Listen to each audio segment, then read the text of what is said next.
গতকালকে রাত্রেবেলা আমাদের যে নাইট মোবাইল বেরিয়েছিল, নাইট মোবাইল চেকিং করার সময় লক্ষ্য করে যে একটা আসাম নাম্বারের অটো খুব হাই স্পিডে ধর্মনগর শহর থেকে ঢুকছিল।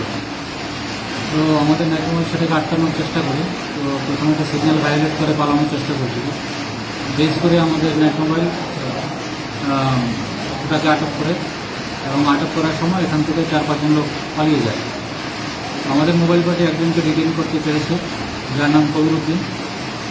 তারা একটা আসাম নাম্বারের একটা অটো গাড়ি দিয়ে করিমগঞ্জের ডিস্ট্রিক্ট থেকে ধর্মনগর শহর দিকে ঢুকছিল। অটোর মধ্যে শাবল, কিছু আয়রন মিট, ব্রেকিং ইনস্ট্রুমেন্ট, লাঠি, এরকম কিছু অস্ত্রশস্ত্র ছিল। তো ডিটেইন পার্সনকে জিজ্ঞাসাবাদে জানতে পারা যায় যে তারা কালকে ধর্মনগর শহরে কোনো ডাকাতির উদ্দেশ্যে এসেছিল, এবং এখানে যে অস্ত্রশস্ত্রগুলি পাওয়া যায়, ব্রেকিং ইনস্ট্রুমেন্ট, সেগুলি থেকে এটা স্পষ্ট যে কালকে কোনো ধরনের কোনো একটা বড় ঘটনা ঘটে। কালকে আমাদের পাশাপাশি বাগবাসা থানা নাইট মোবাইলও আমাদেরকে খুব সাহায্য করেছে। ওটা চেস করে ধরার সময় তারাও আমাদেরকে প্রোটেক্ট করেছে। এর বিরুদ্ধে কি মানে কোনো মামলা গ্রহণ করা হয়েছিল? এই ব্যাপারে আমরা একটা প্রিপারেশন অফ ডেপুটি একটা মামলা নিয়েছি, এবং ডিটেইন পার্সনকে আমরা আজকে কোর্টে প্রেরণ করবো পুলিশ রিমান্ড থেকে।